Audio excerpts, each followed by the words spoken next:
Yo guys, what's up? Original OC here with you on this Friday the 13th, 2026. It's February.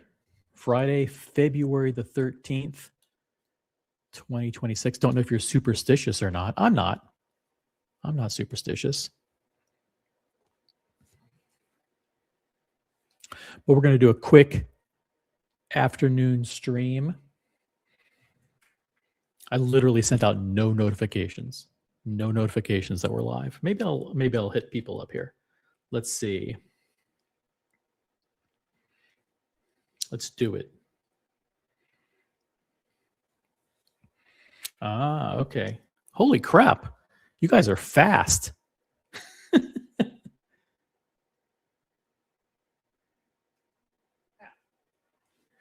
Yeah, you guys are fast. Wow. Let's see. By the way, if you just joined the stream, upvote. Hit the upvote button. I'm going to shoot this into the group here. Let's see who we can get on the stream.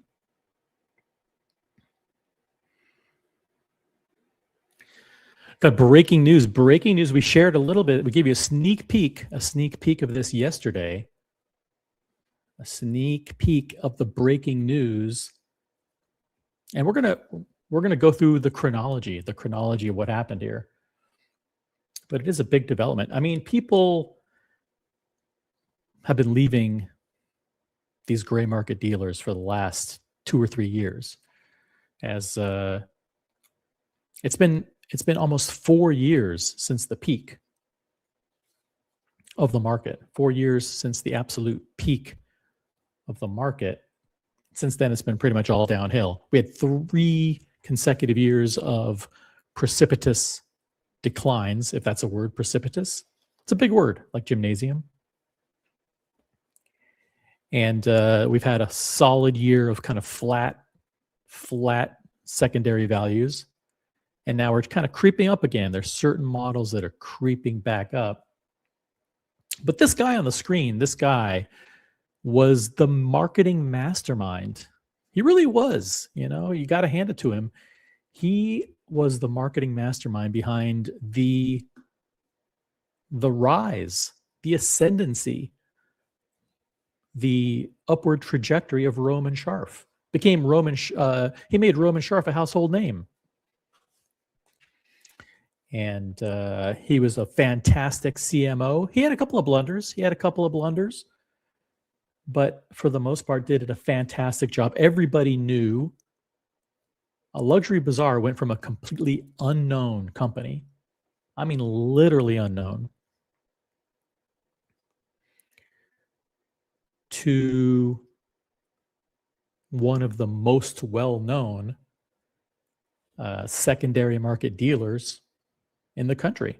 Overnight. And it was because of this guy. And now the breaking news at this hour is that after many, many years by Roman's side, the architect of Roman Scharf's celebrity status, the guy who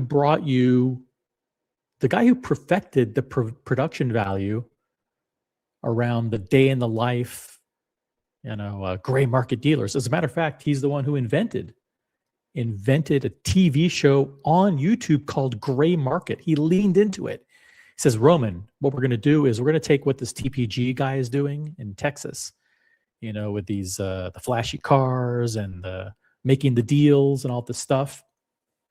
And we're going to copy what he did, but we're going to do it with a big team. We're going to have camera crews following us around 24/7. We're going to fly to Miami. We're going to do big dinners. And we're going to create a reality TV show centered on our company, and you're going to be the star. And Roman, of course, said, sounds good to me. But it's all over now. It's all over. He has departed. What does this mean? I can't think of anybody that's left at Luxury Bazaar. I mean, really, it's just Roman and Adrian, the two key people, and of course, you got the owners, Gary and Alex and Oscar, and I don't know what their names are. I forgot their names, but Arthur and Gary and a bunch of there's a secret group of Russian guys at the top who actually pull all the strings at Luxury Bazaar, and it's Roman and Adrian who take care of business, get the closeout deals from Asia, and do all that stuff. Let's see. I'm going to drop the link to the chat here. Let's do that. Panel link. Because after all, it's an open panel. What I'll do is I have to figure out how to pin the link. Hold on a second. Pin the link. How do we do that? Go to YouTube Studio. I'm rusty. Check it out here. Yeah, I can pin it. I can do it. Hold on a second. Pin the link, OC. Boom. Done. Yeah. So the marketing mastermind, the marketing genius behind the meteoric rise of Roman Sharf, the guy who made Roman Sharf a household name, has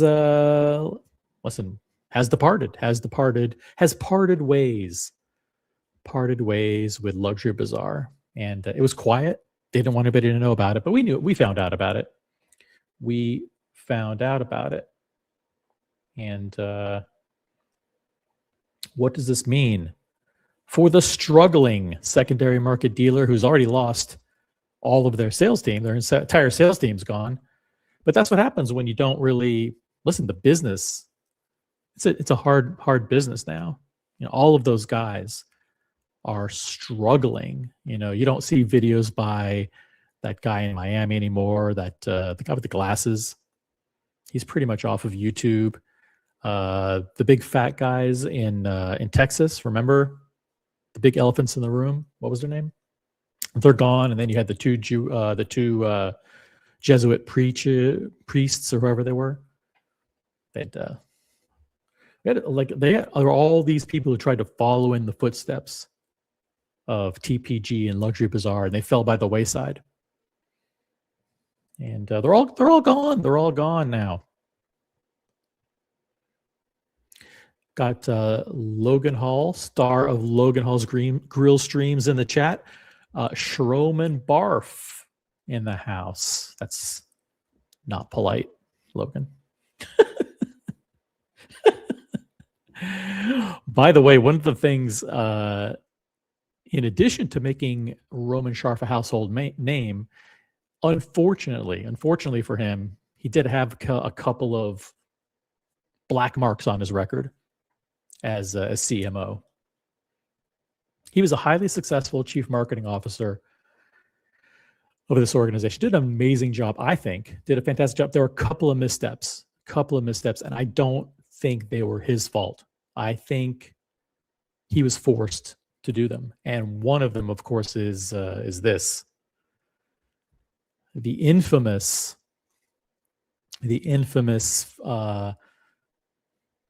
How do we call it? I mean, there's no other way to say it. It was a phony Rolex AD interview. Listen, when you get wrapped up in the views and the clicks, the clickbait, they're like, hey, we need to do something incredible. Oh, I know what we'll do. We'll do an expose, like 60 Minutes style, where we pretend to interview a Rolex dealer, and then we'll do the interview and then we'll publish it. And there were pretty good internet detectives out there that figured out that it wasn't a real Rolex AD. that it was actually the CMO himself who was forced to appear in the video and was forced to pretend to be a sales associate at a Rolex dealer. That was not a good thing. That was not a I think it wasn't his idea. I think it was somebody else, and they forced him to do it. From what I understand, they were going to hire an actor to pretend to be the Rolex AD, and then the actor didn't. It was going to be like a friend of the company or whatever. That guy didn't work out, so they just said, "Yeah, yo, Ari, you do it." And Ari's like, "Why would I? I'm not going to do that. I'm not going to pretend to be a Rolex dealer and do a fake interview and then publish it." And I think he was overruled. It wasn't his idea. I'm Team Ari on this one. I think he was told by the upper people, like, listen, we've got to keep this social media train going. We need to up it. We need to keep upping it up, upping levels. And the way we're going to get notoriety is by doing something that will go mainstream. So let's pretend that we have a Rolex AD and that we're interviewing them and that we have the inside scoop on what goes on with the allocations and the wait lists and the tying and the bundling and all that stuff. Shout out to Timepiece Vigilante. He was a YouTube channel that actually exposed all this stuff. And I don't know the identity of Timepiece Vigilante. If you're watching and you want to jump on the panel, jump on. But there was a guy named Timepiece Vigilante. Link for Timepiece. How do you spell vigilante? Vigilante. I better look it up. I don't want to misspell it.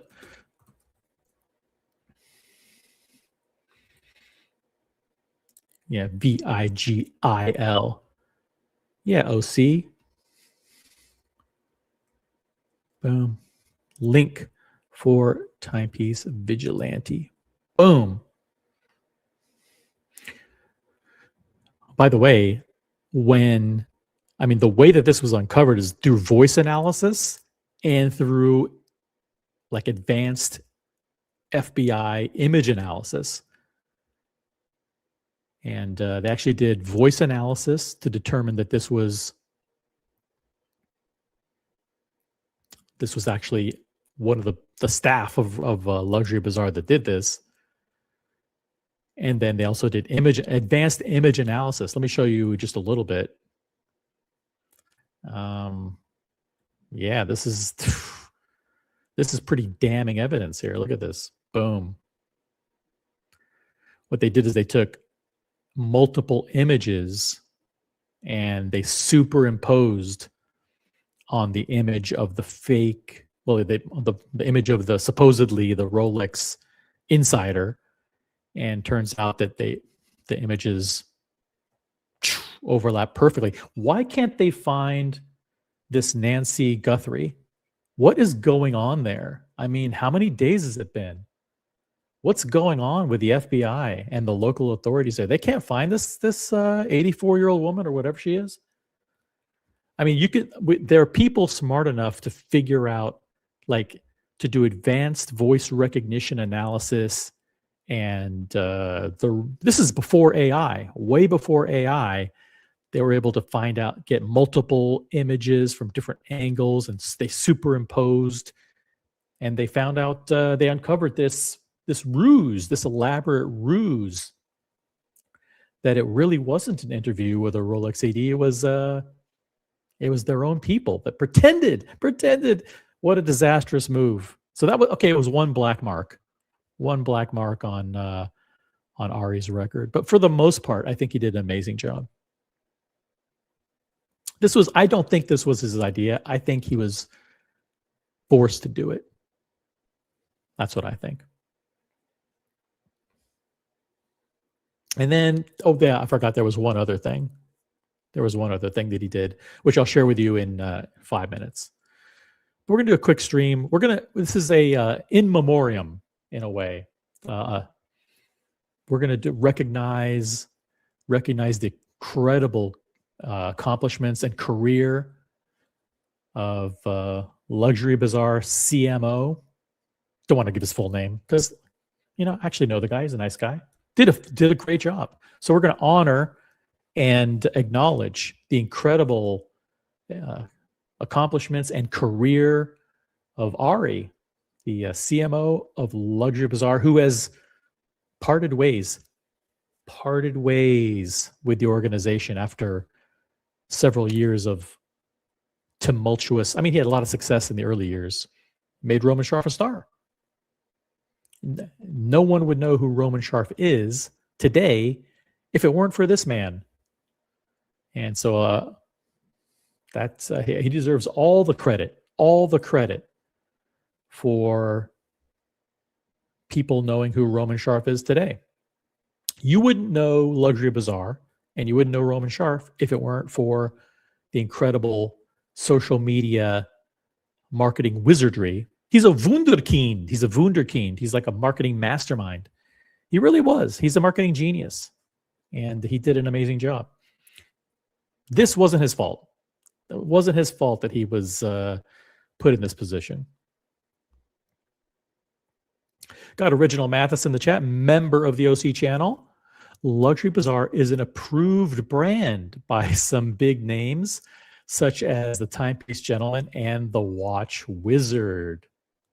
Ari had nothing to do with the Watch Wizard, and that's the other thing. Like that was all Roman. Ari was completely cleared of any wrongdoing in that scandal. You think of all the bad things that happened at Luxury Bazaar. They were sued.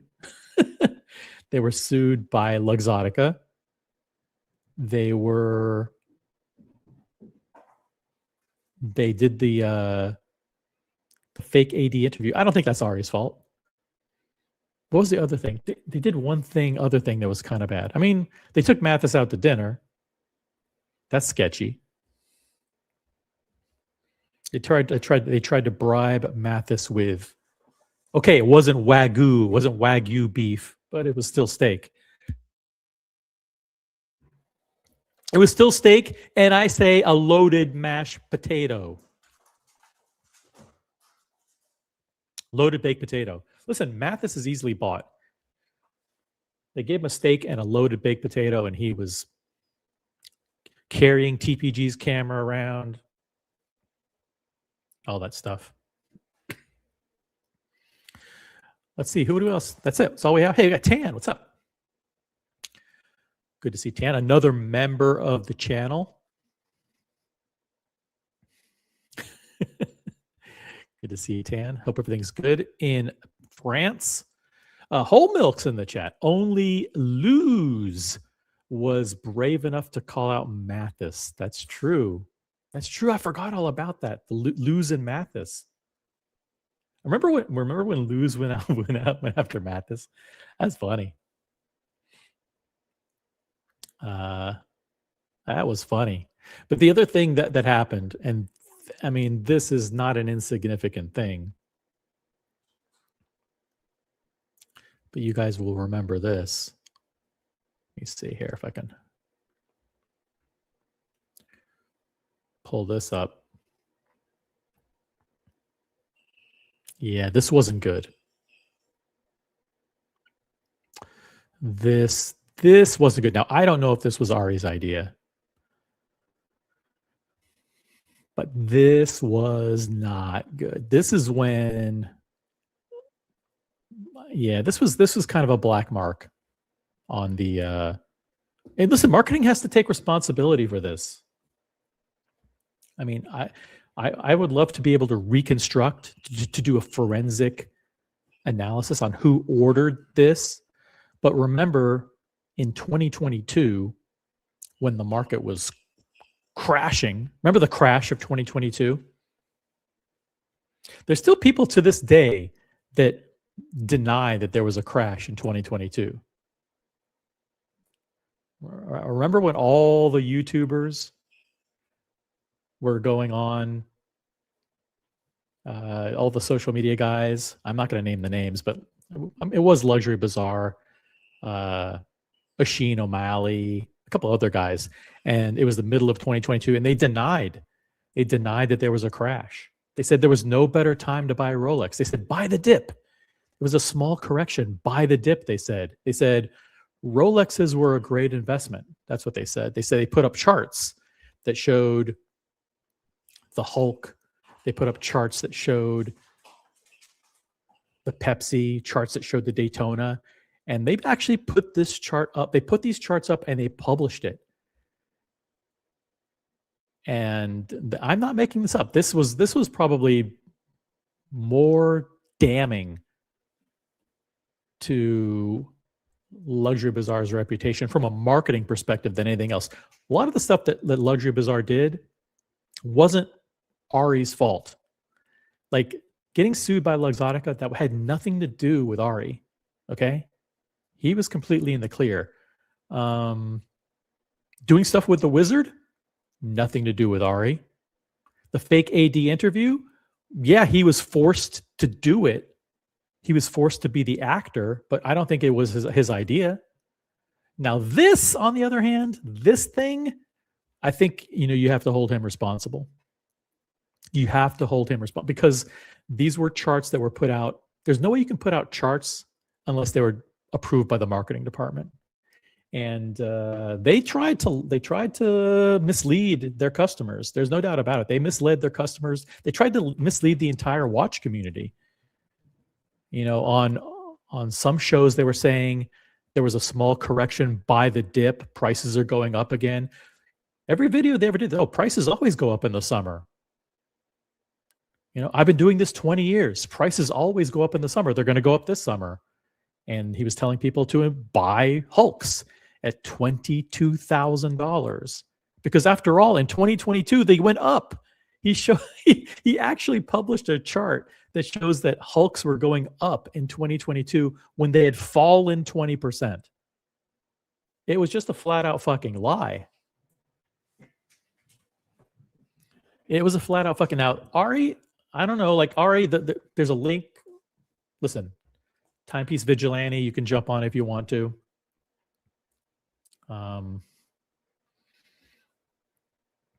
Ari, Ari has to be held responsible for this, but he wasn't the public face. He wasn't going out on videos saying, these are a great investment in 2022. He didn't do that. But anyway, he did the mastermind behind Rolex's celebrity has left the company. He's going to be doing other things. He's moved on to new endeavors.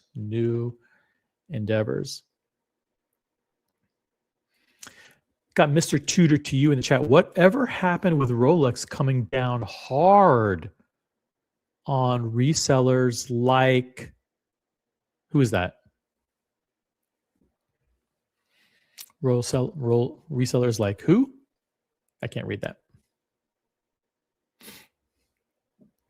You got cut off. Good to see Mr. Tudor to you in the chat. Let me check. About the live stream, guys. We're going to do a quick 15-minute live stream. We should be done 1 o'clock. We'll be done at 1 o'clock Eastern.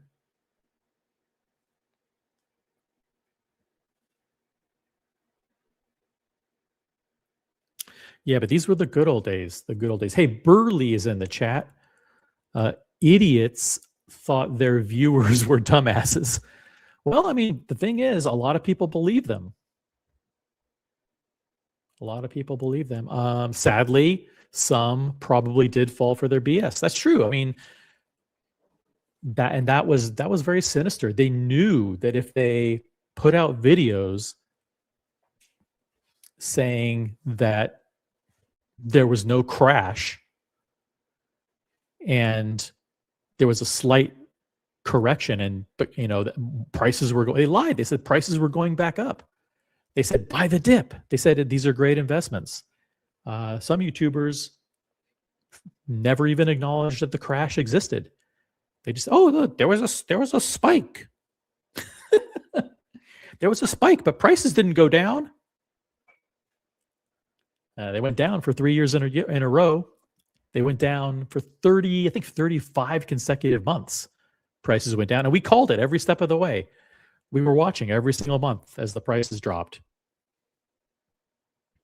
We called it. We were one of the first people to call it. While people were like wringing their hands, how do we convince people that these watches are great investments? These people were buying Royal Oaks for $125,000 and Nautiluses for $200,000, Daytonas for, I think, $50,000, and they started to fall. They started to fall fast, and they said, "Don't worry, guys. They're going back up. Daytonas at $40,000. They're a great bargain. Buy the dip." That's what they told their customers. Prices always go up in the summer. And then it was, prices always go up in the fall. It's back to school. What the fuck does back to school have to do with the price of luxury watches? It's back to school time, guys. It's like they were following the commercials of like Kohl's. It's dads and grads time. Come in for 15% off. Everyone knows that prices go up when it's graduation day. Yeah, they really screwed up. But it was Timepiece Vigilante. Timepiece Vigilante, you really uncovered this was a bombshell at the time. It really was. But again, I think Ari was forced to be the actor. But it is a marketing thing. Maybe he ultimately has to take responsibility for it. Maybe he does. Whole Milks in the chat says, you don't understand, OC, if you just ignore the drop in prices.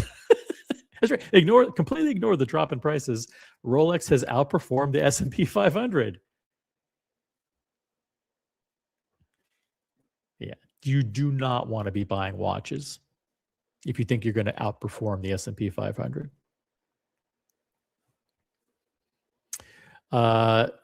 Mathis makes a good point here. If just one jabroni bought a watch based on these charts, based on these graphs, they succeeded. Yeah, and they convinced a lot of people.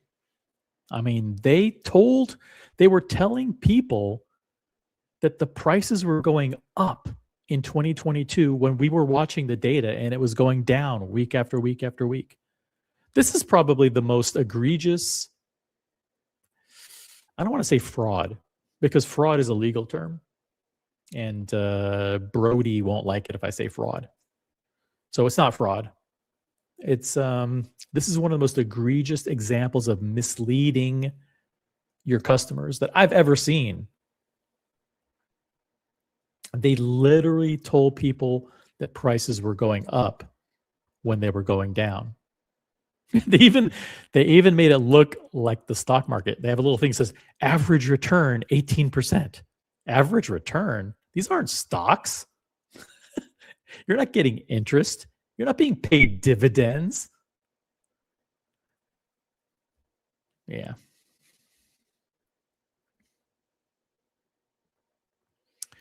Whole Milk says, but I disagree with this. This says certified CPO is dead. It's actually not dead.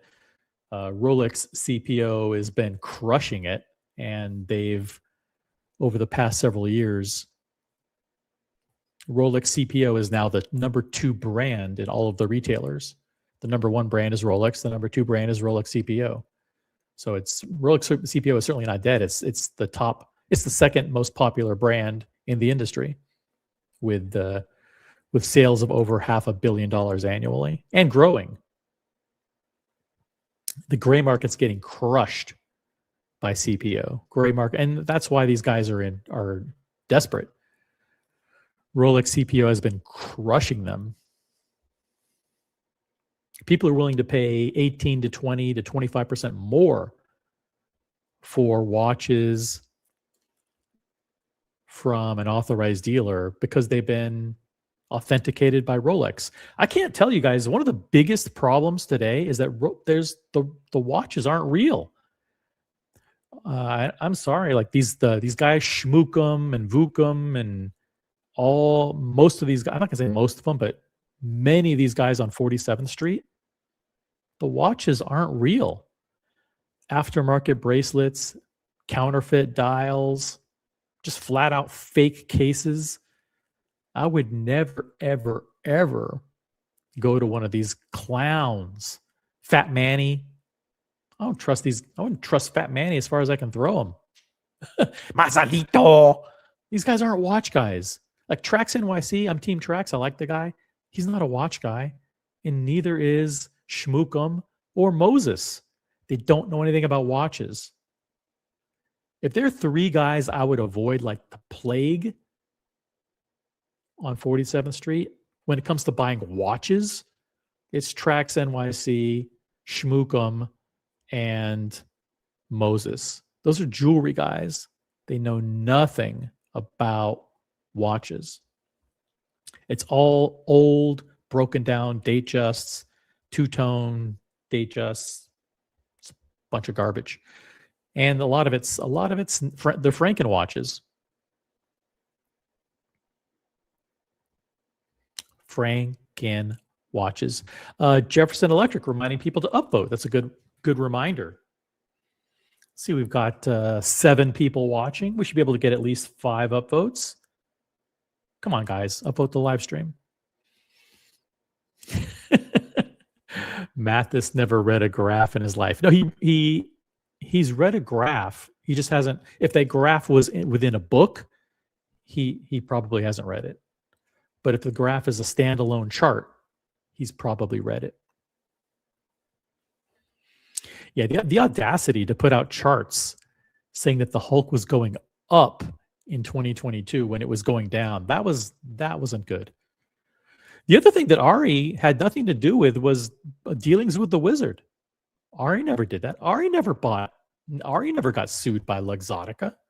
Ari never did business with the Wizard. That was all other people.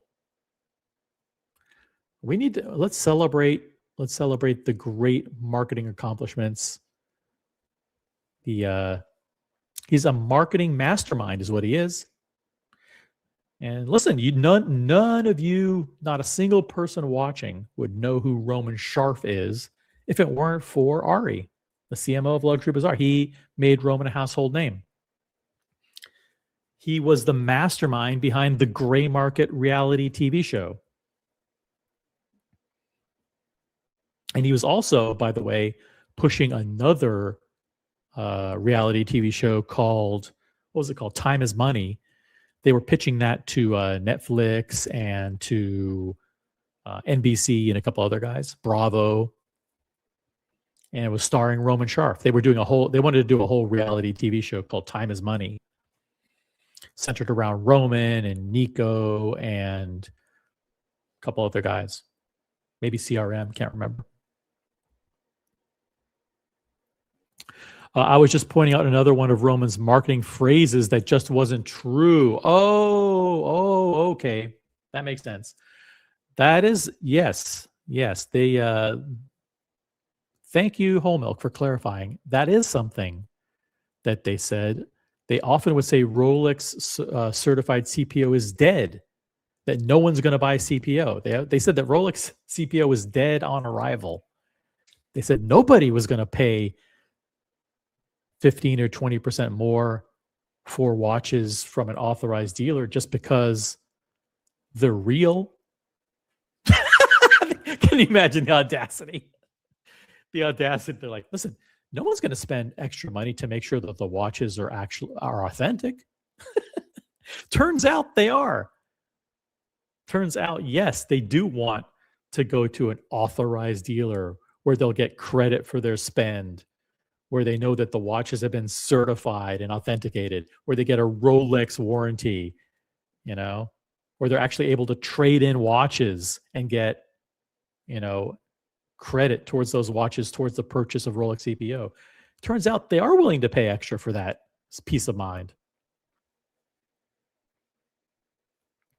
There was a report that came out recently. It said that 50% of the counterfeit watches are Rolex watches. It's not good. Counterfeit watches are on the rise, and we need to stamp them out.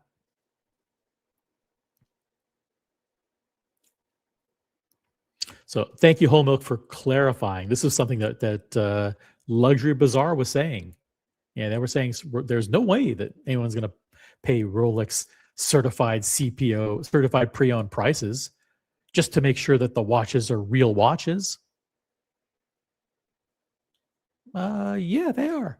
They did, and they are, to the tune of $500 million a year and growing. They're not buying Nixon.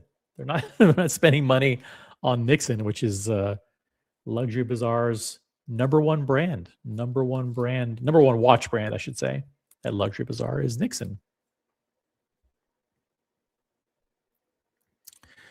A lot of watch dealers disappeared from YouTube. Yes, they did. Listen, just watch YouTube in general is on the decline. You know, watch YouTube in general is in a disastrous state. I mean, let's not even get into. I mean, almost all of the YouTube channels have disappeared or have like shrunk by 75%. The one that's doing well, believe it or not, Archie Luxury. After all these years, Archie Luxury can still pull 125 people a night. That's not my particular cup of tea. Just because I'm busy, I'm usually busy at that time. But yeah, he's the OG. People, I mean, it's a lot of trolls. You know, it's like 80% trolls. Not, no actual watch people. I don't know of any channels for pure watch people. It's pretty much this channel, maybe the Watch Hangout. I don't know. What do you think? Let me know in the chat. Who do you think? Who are the good watch YouTubers who are left? I feel like there's more and more of these channels that think like if you put like 3 or 4 trolls on a panel and they fight for 7 hours, that's a good show. Hey, more power to you. More power to you. If you think that's a good show, go for it. Probably gets 3 times as many viewers as we get. I mean, we're like at 12 viewers here, so they probably get 100 times the number of viewers.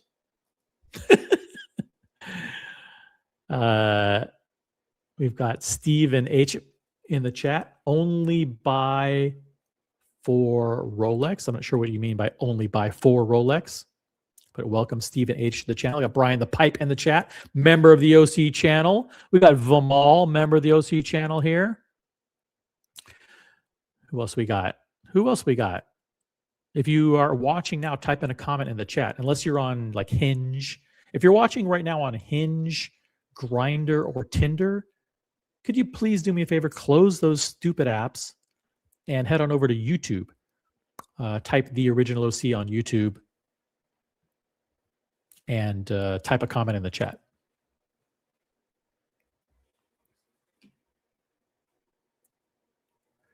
Close those silly apps, guys. The only thing I would buy from anyone named Fat Manny is a meatball sub.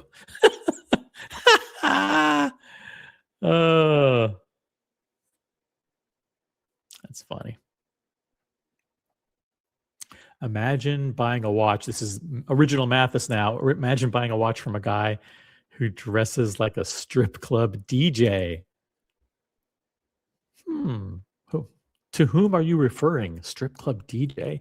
Oh, is that like the Mazalito guy? Or is it... are you thinking of Moses? Moses looks like Vinny, right? From Jersey Shore. Like he dresses like Vinny. Original Mathis says OC and JJ. That's it. That's like the only 2 shows left that do actual watch content.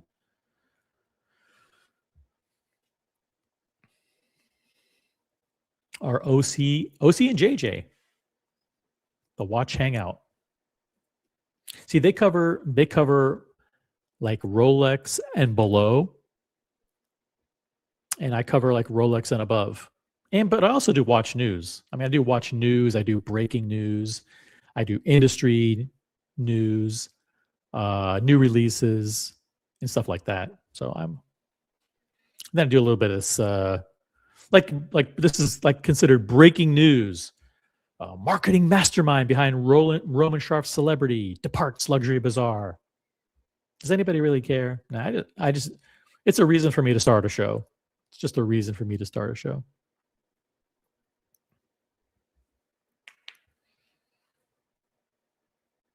Yep.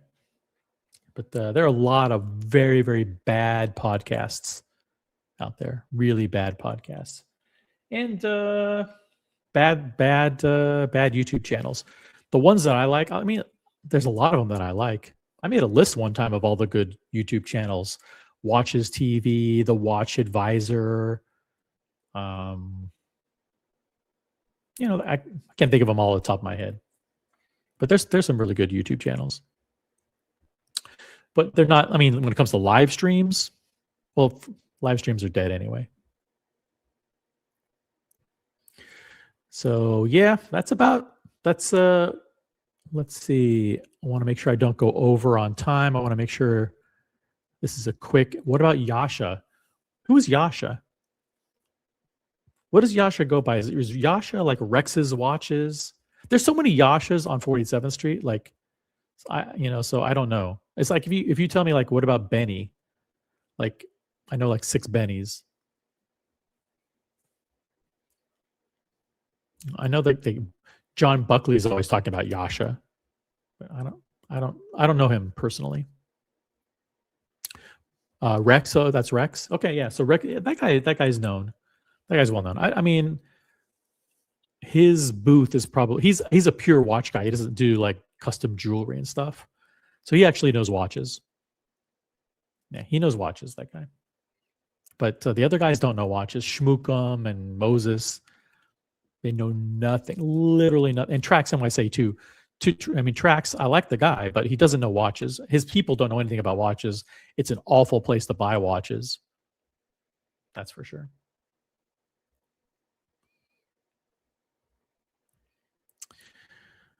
Let's see. What happened to the 2 Christian brothers in Dallas? Yeah, the 2 preachers. There was 2 pastors who became dealers. They were pastors and real estate agents, I believe. They were like house flippers, but they were also Baptist ministers. And though, if you guys remember this, they were trying to jump on the TPG Luxury Bazaar bandwagon. They had a show, but they worked with the 2 elephants in the room, the 2 big fat guys. What was their name?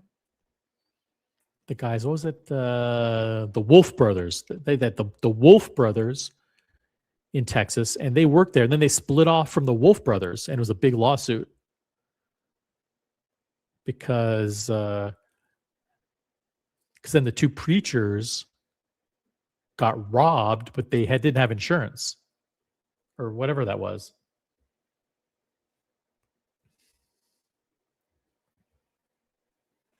Yes, the Wolven brothers, Christian and Jake Wolven. Those are the names. Jake Wolven was he had a Bentley, and Christian Wolven had a Rolls Royce, same color.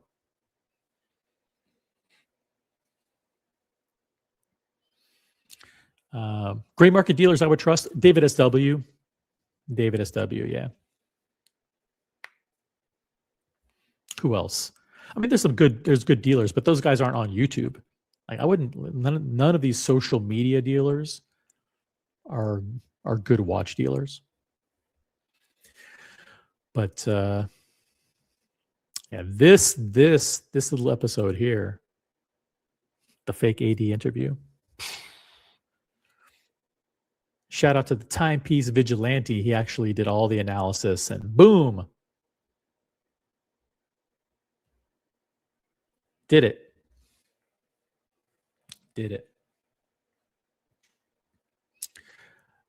I'd call CQ the watch guy. CQ watch guy works for the 1916 company now. So yeah, 1916 company, very reputable company. You're going to pay high prices. You're going to pay top dollar prices because you're going to get top tier service and warranties and probably return policies and all that stuff, right? You're going to get all that stuff.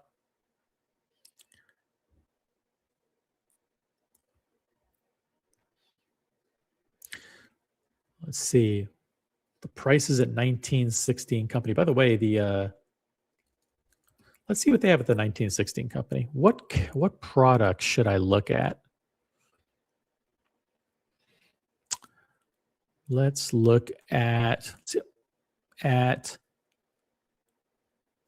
let's see, let's do a sort by price. Let's see what they got. Boom.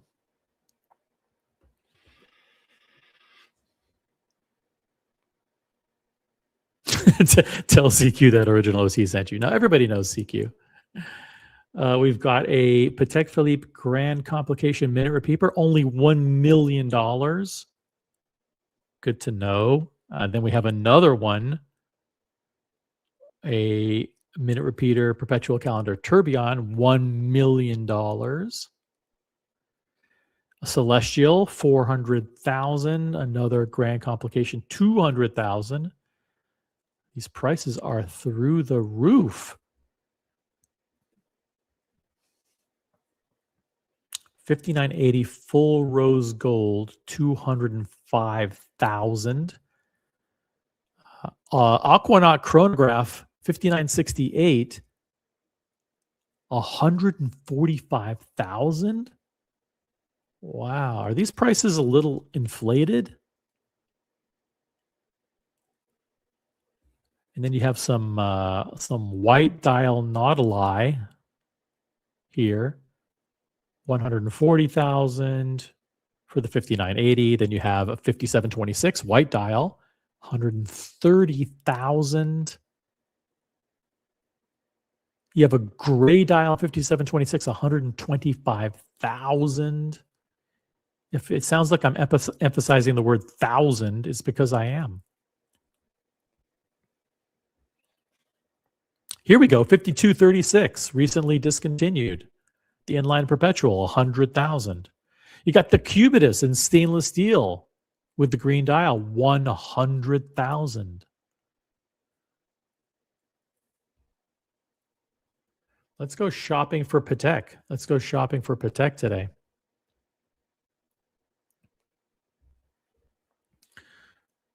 David SW is more of a Rolex guy. But let's see what's going on with the new arrivals at David SW.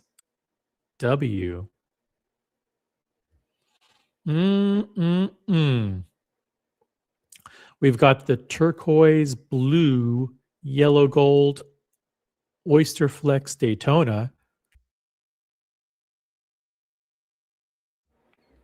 $109,000.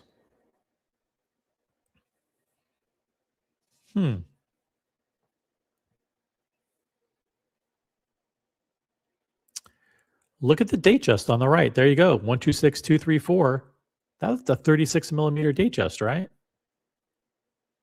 For 13,875. These prices, Rolex is, the prices are high. We've got a bunch of really ugly watches on line 2. Let's just skip those completely. What else do we have? A whole bunch of undesirable watches on line 3. This isn't a great selection. We've got a Pepsi on Jubilee, 25,375. The Pepsis, there's a lot of speculation about Pepsi. We broke the news here 2 weeks ago that the Pepsi had been removed from Rolex authorized dealer websites. Look at this one, Datejust 41 Blue Stick Jubilee, 17,675. That's still way, way up there. I think they were 18,800 a couple of months ago. two-tone Daytona steel yellow gold, 21,000.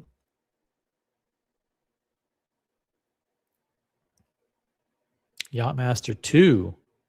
That's one of the better looking ones without the Mercedes hand. That's one of the original ones.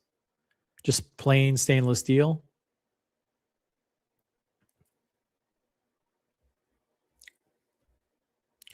Where else can we go to like to check on prices of things? Let's check on prices at European Watch Co. Let's see what they got there. We have a Rolex Cellini Prince. We've got a Reverso. Ooh, a 3970 perpetual calendar. That's a nice piece. That's within my budget, I think. I hope. Let's cross our fingers. Is this within my budget? 3970p platinum perpetual calendar chronograph. Very rare. Oh, 700,000. 700,000. Oops. Yeah, can't afford that. Not going to do that. We've got the white gold Daytona, 54,000. Let's see, what else do we have here? Ooh, old 3700 Nautilus, but it's got the diamond bezel. 325,000. Vintage Nautilus, 145,000. These prices, who can afford these prices? It's a good selection though. Good selection of stuff. 5711, 130,000. You've got the white gold blue Cubitus, 136,000. Got some tropical dial, a couple tropical dial Royal Oak here on the left, 80,000. Then you have tropical dial Nautilus, 165,000.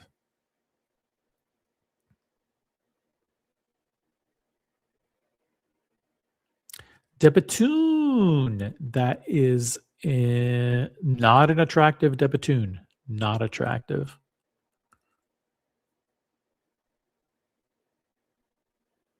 $5,227.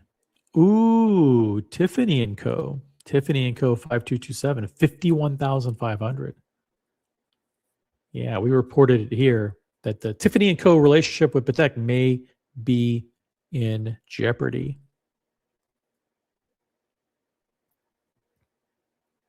Yep. So there you go. Don't listen to be very careful about buying in secondary, guys. Be very careful. Is winter over yet? It is not over. It's not going to be over until March, but then even then, March and April tend to be pretty cold in the Northeast.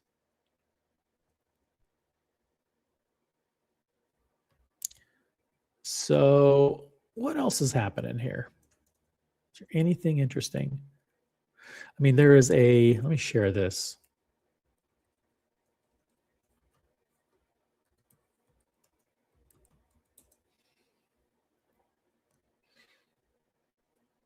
I mean, this is an anonymous post. Should I read anonymous posts here or not? Because I mean, I don't want to read anonymous posts. But we do have an obligation to bring you the news. So let's read it. Let's do it.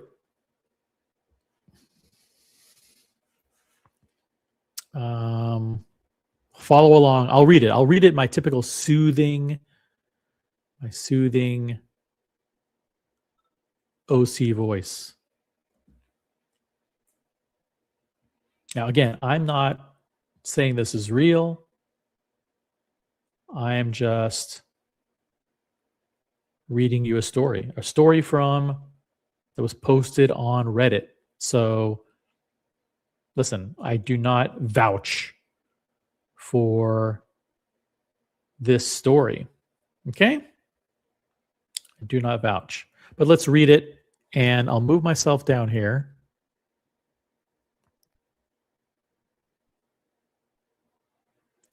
And I will read it. The story, the post on Reddit is entitled Possibly Scammed by Trax NYC. Need advice. Okay. Make this a little bit bigger for you guys. Boom. Okay. Possibly scammed by Trax NYC. Need advice. Here's the story. Going to do my best to summarize this with a TLDR, but definitely need some advice. I bought 2 watches. Listen carefully. I bought 2 watches from Trax NYC, one for $17,000 and one for $42,000 on Saturday. Clearly states on the receipt of sale and online that they offer a 14-day return period, restocking fee for all items. I didn't end up liking the $42,000 watch as much as expected, but I loved the $17,000 watch. I bring it back in within 24 hours, which was a Sunday, and they tell me that they don't take returns on watches.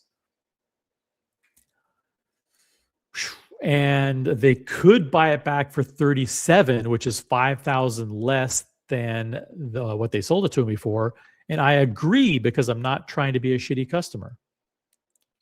They make me wait until Monday because they want to verify it's the same watch, and they can't send wires on Sundays. Kind of understandable. So I come in on Monday, they take the watch and they get it verified. We sign a bill of sale document. I give them my routing number and I thank them and I leave. And then I get a call from them 4 hours later saying, we've decided we don't want to buy your watch back. And since we haven't sent the wire to you yet, we're not going to buy it back. You have to come pick it up. And we're shredding the bill of sale. Now I'm beyond shocked and I say, hey, I don't understand. You already bought the watch. What's going on? And they say, yeah, we changed our mind. Not our problem.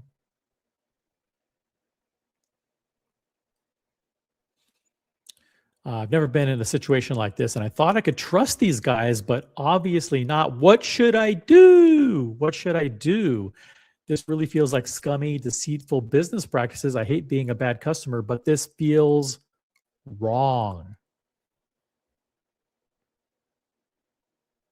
Wow. What would you do in this situation? What is your advice? Assuming that this is real, what would your advice be? Now, again, I don't know. I can't verify that this story is accurate, but let's just assume that it's not Trax and it's somebody else. And you spent $17,000 on a watch and $42,000 on another one. They said, listen, we'll buy it back for $37,000. You're going to lose $5,000. And you're like, okay, whatever. I mean, I guess restocking fee. But then they call you back and say, you know what? Fuck it. We don't want it. You're screwed.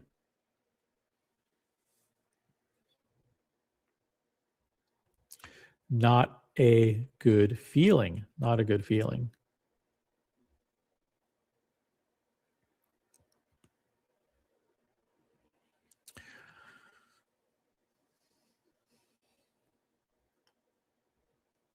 So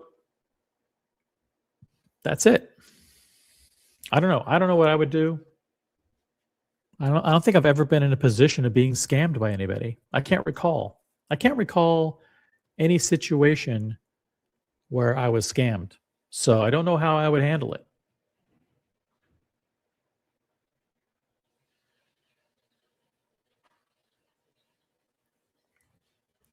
But I don't know if the story is real. I don't know if this is real. So if anyone wants to come on, if anybody has any information about this particular situation, so I'll do this link for tracks. Link for Tracks NYC. If a representative of Tracks NYC, and I know a lot of people from Tracks watch, if you want to jump on and clarify.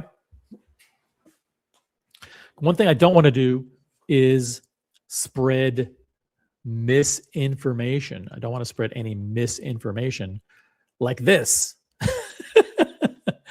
Like saying that Rolex Hulks are going up when they're actually going down. That was sad. That was a sad thing. But again, that's the only blemish on Ari's otherwise very, very solid record as CMO.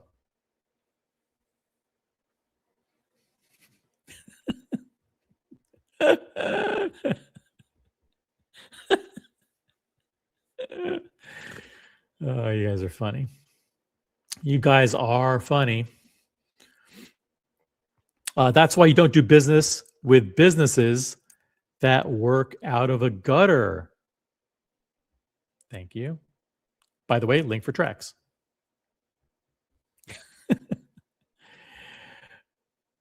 So by the way, what else is going on? And there's anything else going on in the watch world? I saw there was this thing, by the way, that it's not a huge deal because Patek and Rolex really don't really bother with it. But you guys are familiar, and you've probably heard by now that the organization known as COSC, which is the Swiss organization that administers the certification of chronometers, they've come up with a new standard called the Excellent Chronometer Standard. And believe it or not, the old COSC certification, like the current COSC certification, is only like +6 seconds, +6 minus 10 seconds a day. And so they're introducing another standard, which is going to be a little bit more stringent, which is actually going to increase or make it more stringent to -4 +6 seconds a day, which isn't, again, that's not even a big thing because Rolex and Patek and even Omega do better than that. Yeah, Rolex and Patek and even Omega. And Omega is, Omega, at least they care about the quality of their movements. They want them to be accurate. One thing that Rolex does, by the way, is the movements. The Rolex movements are. Let me see if I'll pull up an article. You guys can kind of see what I'm talking about here.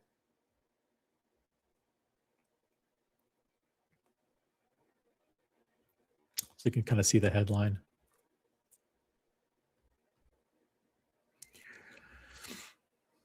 What Rolex does is they submit the movement to COSC. It gets COSC certified, and then Rolex puts the movement in the watch, seals the watch up, and then they do their own certification. If you have a Rolex and you see the thing that says superlative chronometer, that's not a COSC thing. That's actually where Rolex goes above and beyond, takes the movements that have already gone through COSC certification and cases them up and does the additional testing. So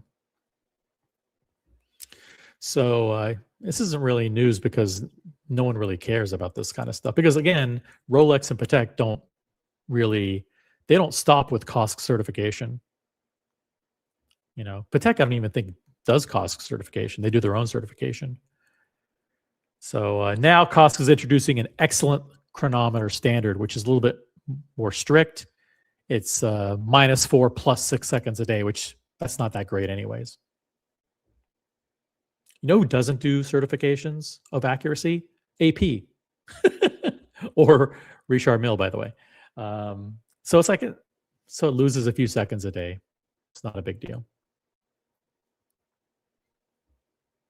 Does anybody care that it's going from 10 seconds a day to 6 seconds a day? No one. No, not really.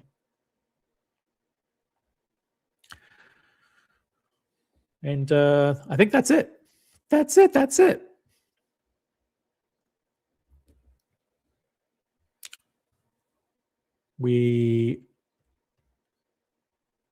was a quick stream. Wanted to do a quick stream for you guys.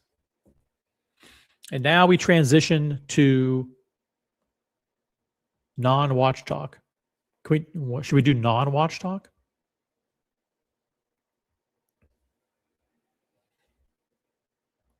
Or stick on watch talk? Yeah, this is really not even an issue. I mean, I can't imagine spending more than 5 minutes. Even 5 minutes talking about COSC certification really is too much.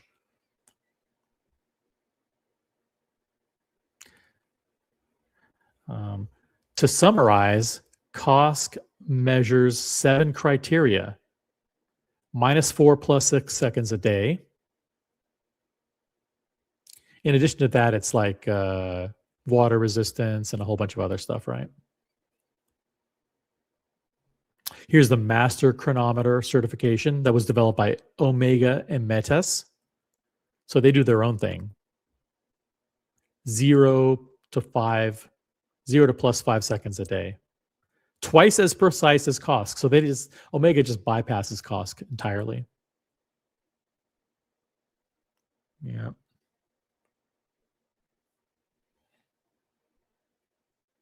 This is like this is a desperate attempt to make it look like the accuracy of the watch is very, very important. If people cared about accuracy, they would use their phones and they'd use their Apple Watches.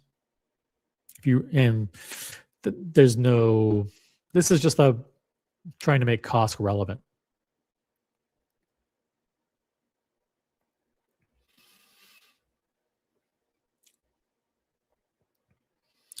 So in case you just joined us, breaking news, the mastermind marketing genius behind the meteoric rise of Luxury Bazaar, the guy who established Roman Sharf as a bona fide celebrity on YouTube and in social media and in the secondary dealer space, has left the company after many successful marketing initiatives. And I don't think he'll be replaced. Roman will probably run the marketing. Roman will run the marketing going forward.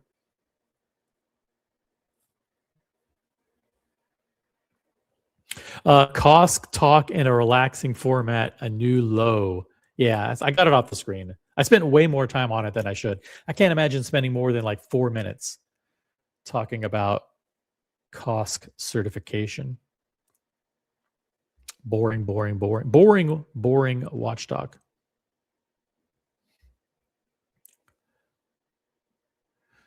Wow. By the way, if you're a member of the channel, just make sure you use your free member milestone chats. I don't mind doing it.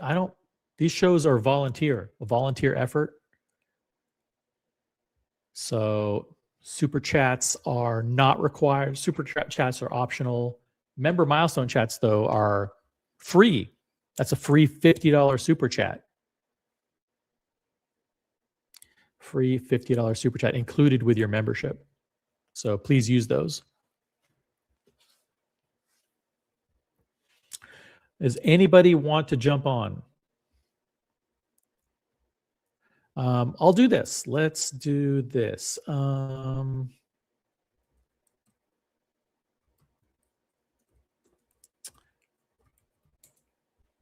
play this for you.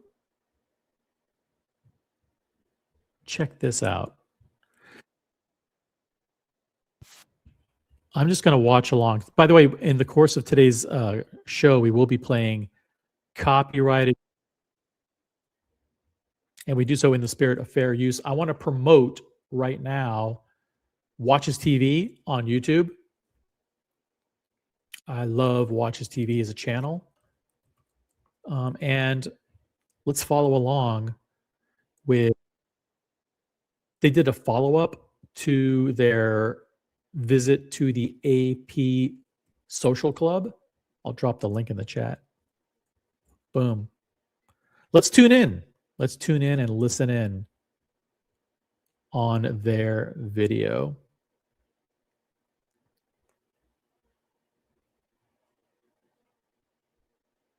Boom. Got them up on the screen. I'll move myself down here. And let's roll it. Hello and welcome on Watches TV, and today I have the pleasure of having Mrs. Ash with us from Watchionista, because we were both invited last week to participate at the AP Social Club. That is an annual gathering where AP is showcasing all of its main novelties, but of course they didn't show us everything because there's still Watches and Wonder and the year is still long, but nonetheless it was already quite intense. So that's not everything. There's more to come from AP. Fantastic new 38 millimeter chronographs, the new frame, which is basically the copy of the Nico Leonard Cartier watch. They introduced the new open work code 1159, a bunch of cool stuff, but there's more stuff to come. You heard it straight from them. More stuff to come. Thank you very much for the warm welcome for the very first time at the Watches TV studio. Feels super great, and I'm very ready to discover and to discuss more than to discover. Shout out to Ash and Watchionista. They, I'm going to be meeting up with Ash in Geneva in a few weeks, meeting up with the Watchionista team.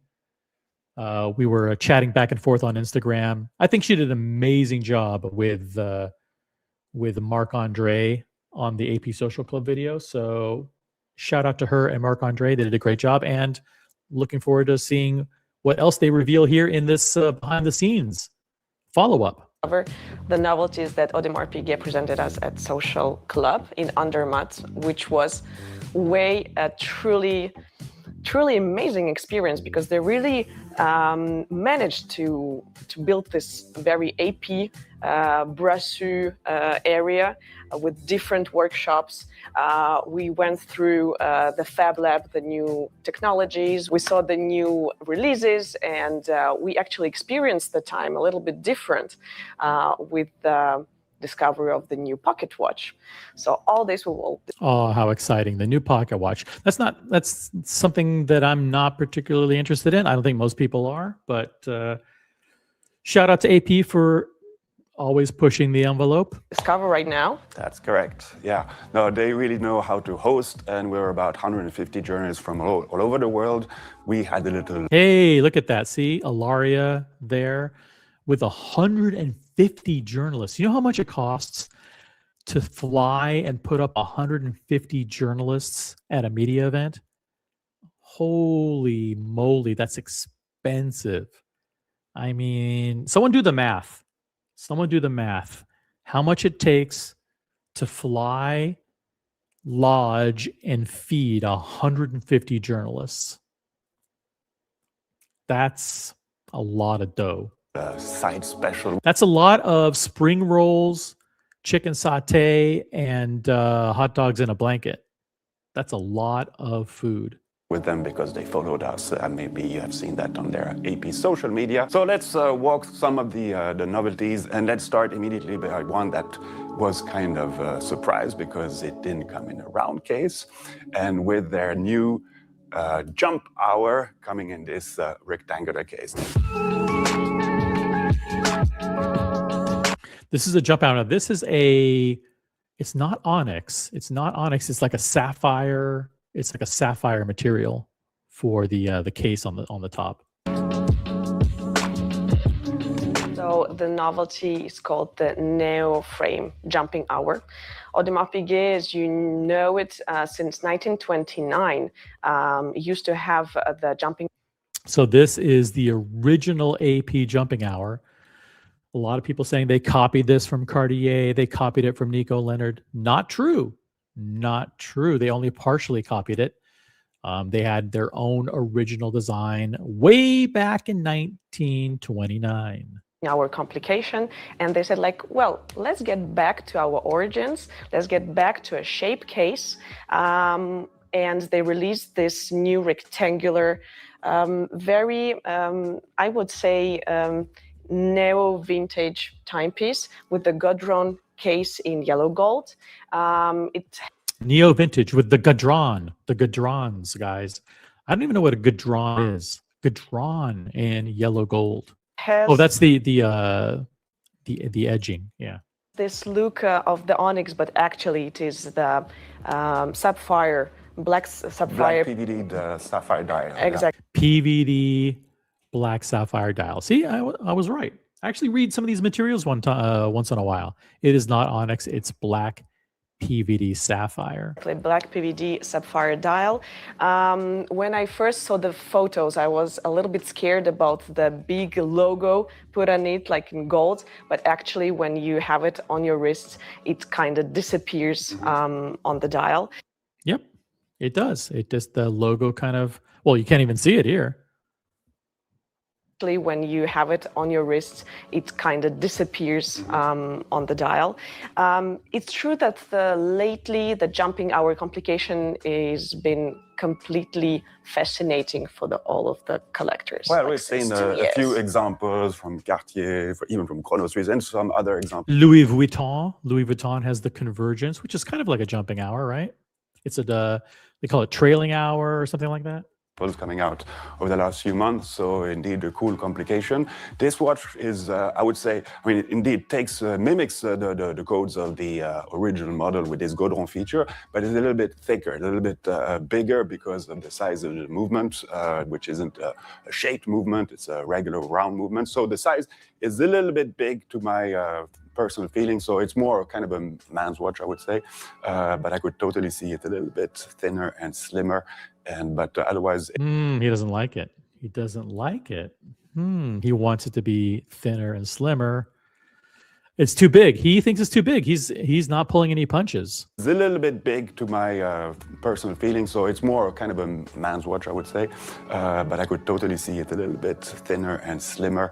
But otherwise, interesting watch with an interesting strap, a veal strap with an interesting texture. Yeah, it's a new technology from AP.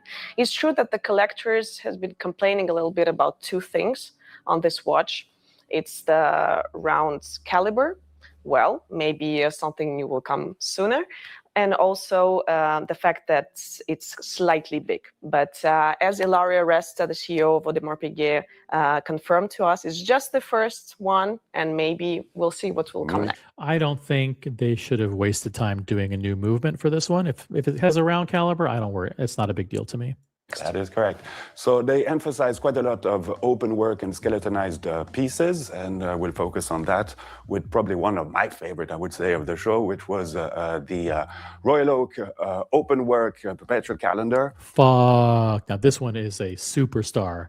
They nailed this one. They freaking nailed this one.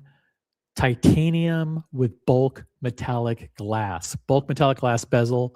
Bulk metallic glass, intermediate links, bulk metallic glass, case back. But this is, they hit it out of the park with this one. They hit it out of the park. This one's titanium and bulk metallic glass. Let me see here. I know I have pricing on this somehow. Pricing, let me look up the pricing. I think I have it.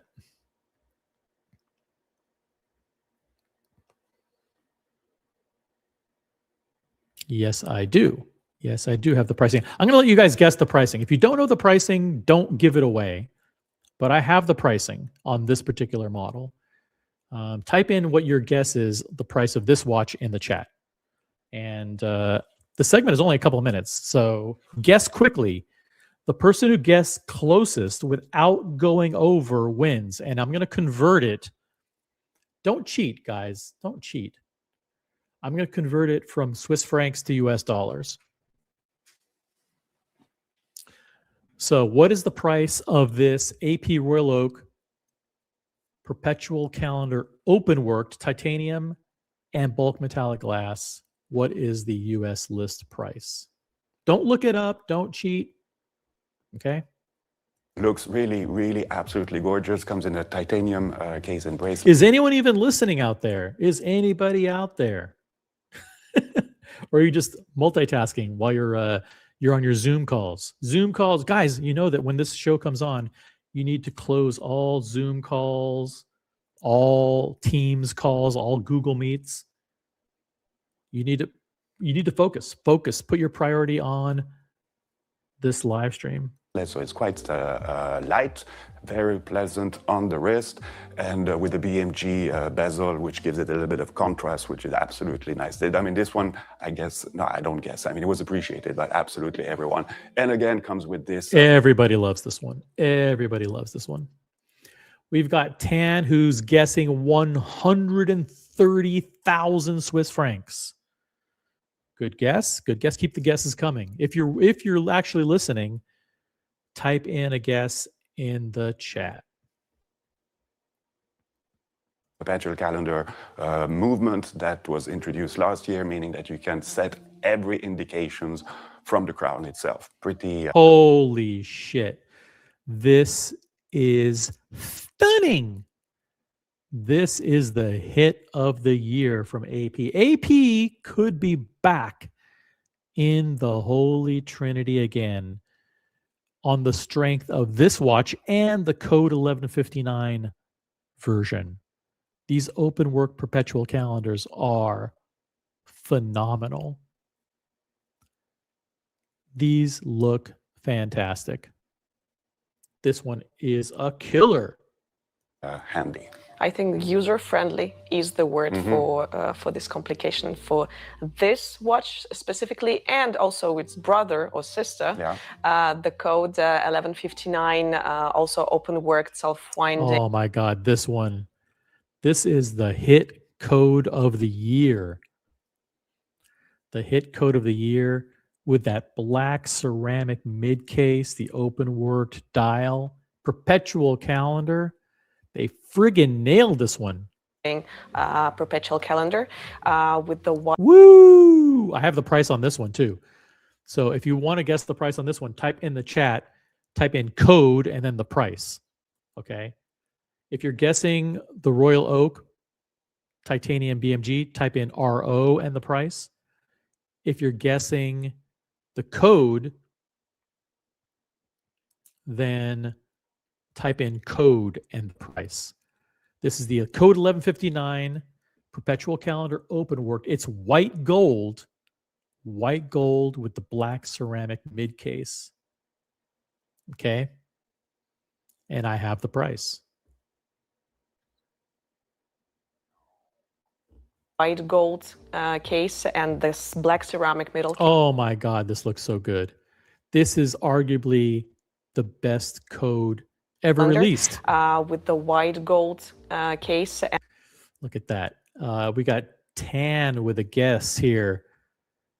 He says the code is 110,000 Swiss francs. Man, that's a pretty good guess. Pretty good guess.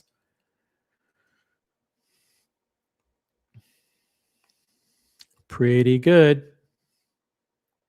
MD Chaz, do these Audemars Piguets have that useless calendar week indicator function? Yes, they do. They do have the week of the year, which goes around the Rehat. The Rehat, as you can see here on this model, and the Royal Oak version indicates the week of the year. So it's a weekly calendar. It's a weekly calendar, perpetual calendar, and weekly calendar. As you can see, it goes from 1 to 52. Thank you, MD Chaz. Yes, it does. It does. And this black ceramic. Woo, here's a good shot of it right here. New perpetual calendar movement starts with the 1. So the way you know it's the new perpetual calendar is the week of the year starts with 1 at the top. The day of the month starts with 1 at the top. The month starts with January, and the day of the week, they changed it. According to now AP, now the day of the week starts with Monday. Check it out. it is not very easy to read the time. You know what? With a watch like this, that it should be the least of your concerns. It should be the least of your concerns. Look how gorgeous this is. Little case, which gives like a very modern vibe and also like a different scale to the Code 1159 family. User friendly, yes, right. Everything set with the only one crown. I think it's a very beautiful complication, and to see all of the intricate movement through the dial, through the open worked, gives a different dimension to the watch. Absolutely. And at the same time, very legible. That was kind of a surprise, but really nicely done. I mean, the subdials are nicely circled with a little trim around it, which kind of, disappears, appears when you're playing around with it. But let's now go with the skeletonization, and they also showcased a piece that apparently you quite appreciate. Yeah. Just to recap, before we move on, I want to share with you that the price of the Code 1159 open worked is in Swiss francs 118,000 Swiss francs. 118,000 Swiss francs in US dollars, that is 152,000. 152,000 for the Code perpetual calendar open worked. The Royal Oak version, which is the titanium and palladium and bulk metallic glass, is 180,000 Swiss francs, 180,000 Swiss francs, or $232,000.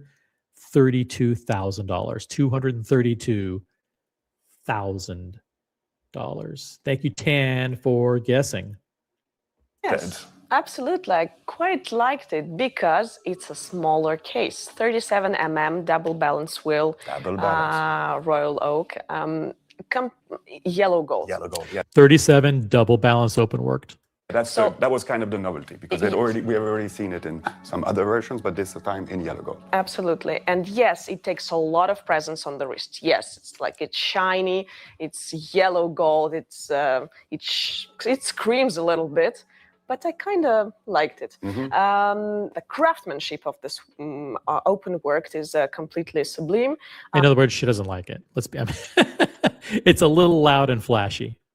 I find that we have to have a little bit more of those kind of craftsmanship on a smaller case dials. With the new double balance wheel, AP enhanced open worked, and I think a lot of people will appreciate. And following on what you were saying, there were many workshops we could actually see artisans playing around and showcasing their craft. I'm going to bypass pieces, but something that was really interesting was the fact that they came up with this case, which is made out of ceramic. No, it wasn't ceramic, was it? Ceramic. It was ceramic, yeah. But it's not only the case that they're manufacturing, they're actually incorporating structural elements to the watch itself, meaning that you have actually part of the base plate, which is part of... See, look at that. This is an example of some of the advanced engineering that AP is doing. As you can see, there's the case that's made of ceramic, but also they're incorporating part of what would typically be like some of the base plates into the case. The case itself. Very interesting venue, and looking forward what that will follow up with. It also means that you can print whatever pattern you want on the case, on the bracelet, and it's quite interesting. It's quite interesting. Yeah, and they showed us one of these example, which was it was an ultralight 40-gram piece. Shout out to Watches TV, the absolute best coverage of what happened at AP Social Club. I want to thank them for allowing me to play their content. Huge shout out to Marc-Andre Duchot and to Ash Langer. I think it's how you pronounce her name. Is it Langer or Langette? From Watchinista. We are playing copyrighted content. So we do so under fair use, consistent with the United States copyright law. So check it out. Make sure you subscribe to Watches TV. Great channel. because I mean, also the bracelet was printed. It was that was quite impressive to have on the wrist because you just didn't feel anything. And it has a proper sapphire glass. It's not made out of plastic whatsoever to gain a little bit extra grams here and there. No, it's actually a real functional watch. Interesting piece. So a little bit more on the stony side and maybe a little bit more feminine models. We were shown Malachite. I'll let you hang on. Take over regarding these 23 millimeter. The 23 Royal Oak Mini. Nickname Mini Oak. That's Mini, pretty cool. Mini Royal Oak. Yes, that's cute. Yes, makes me think about the fact that the trends that we started to stacking the watches on the wrist. So lately we saw. They want people to buy 3 of these. They're not happy with you just buying one. They're not just happy with you just buying one.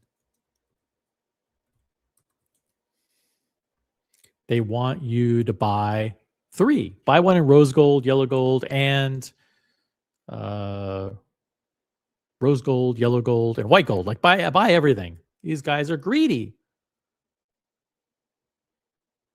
Drake, who puts 3 Mini Royal Oaks on his wrists. Then I said, like, okay, I was convinced I had to try that on. So 2 models, one with the mother of pearl dial, another one with the onyx dial. These are nice. These are good models. These are hits. These are very traditional, conservative-looking women's watches. They're gonna do a good job with these. Very, very nicely executed. Hello, Namnad. Learned a lot about Bitcoin and crypto in general from you and Aussie Expat. Appreciate y'all. Thank you very much for the compliment. Appreciate that. Mini Oak for Mrs. OC could be it could be expensive choice. Thank you, Tan. Very expensive choice indeed. And the indexes in diamonds. When I put both of them on the wrist, I said, like, okay, this is the new way of this is the new way of wasting money. This is the new way of pouring money directly down the drain. Spending hundreds of thousands wearing $50,000 watches as jewelry.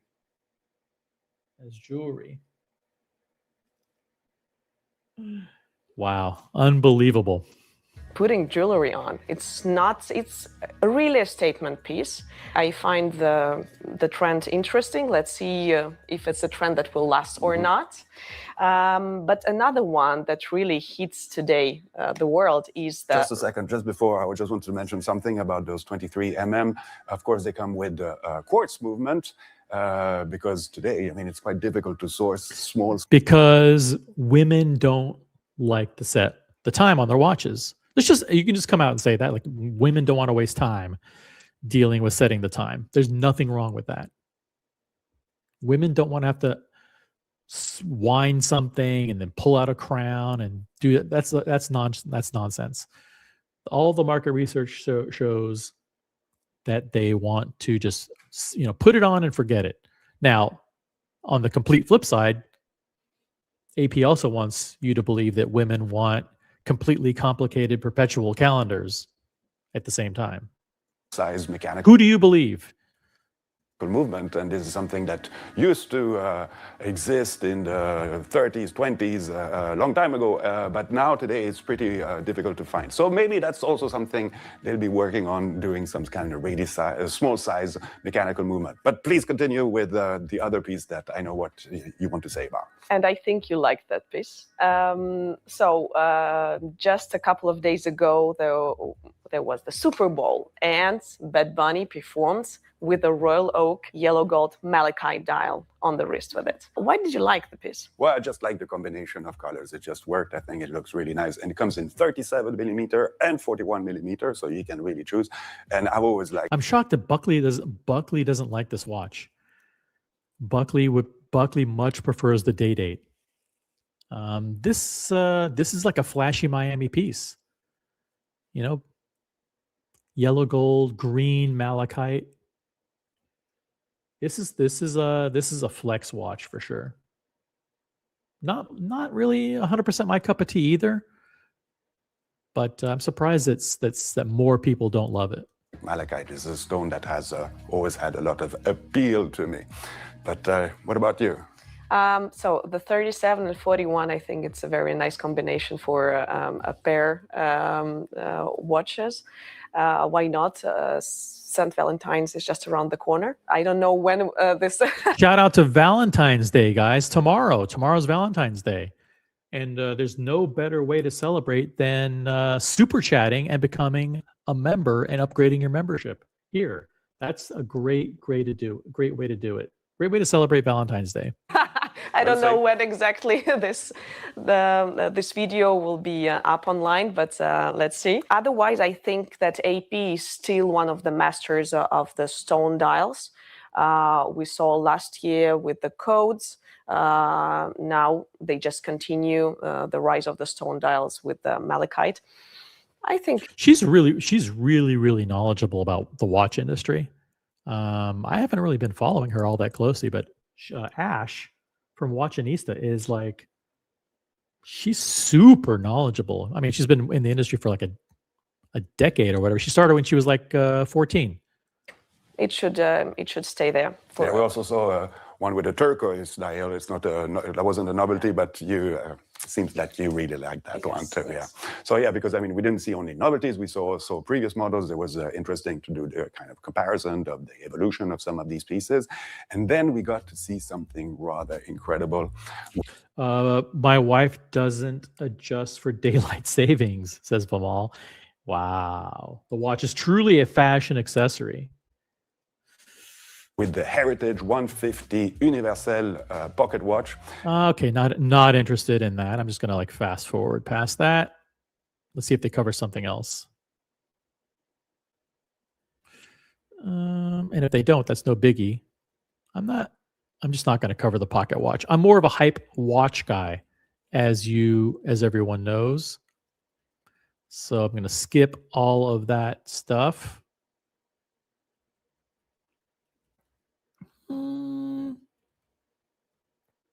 More regular models, I think, in the future. Within the collection of the brand, so again, trying to expand a little bit the range of products that the AP can come up with us for us. I mean, yeah. Absolutely, we will see more regular models, I think, in the future. More Fab Labs discoveries. New technologies. I think what Ilaria Resta said in the beginning of the AP Social Club was quite remarkable for such a long-lasting brand, 150 years last year, is that they try to respect all of the genders and all of the generations. All of the genders. The AP tries to respect all of the genders. I think what she meant, I don't want to misinterpret. I think what she meant is just like, never mind. Never mind. OC, just got a text message. OC, don't do it. Don't talk about it. All right, I won't. The audience is watching. You guys can listen and absorb and interpret on your own. Is that they try to respect all of the genders and all of the... is that they try to respect all of the genders and all of the generations through all the new lineups. Yes. So yes, Royal has its moments. Yes, the code is doing quite well. And very well. Jumping hour, we'll see how the audience will react to the new shape of a watch within the Audemars line. It was quite inspiring. It was quite rich. The program was super nice. Thank you very much, AP, for the invitation. Thanks, Matt, for the opportunity to discuss the novelties again. It was very good. Yeah, it was really nice. I mean, they definitely know how to pull a successful event. It was really cool. And it was fun to collaborate with you on this one. So, well, thank you for watching. They make a good team, very good team. I think the best coverage of AP is Marc-Andre and Ash. So shout out to them. See you real soon and have a beautiful day. And that's a very great sentiment. Jonathan Smith, good day, DOC, Friday the 13th. Yeah. And let me just back this up a second. how to pull a successful event. It was really cool. And it was fun to collaborate with you on this one.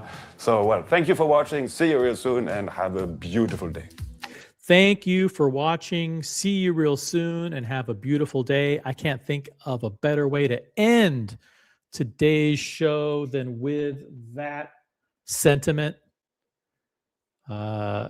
We truly respect all the generations, but we only sell to boomers and their 20-something girlfriends. Oh, come on, Vamal. Come on. They care about all genders and all generations. As long as you are rich and successful, then they are ready to make you a part of the AP family. But thank you very much. Thank you for watching.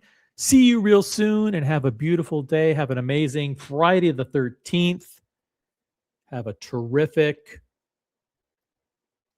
Valentine's Day. And we will catch you on the next one. Upvote and have a great rest of your day. Peace out, everybody.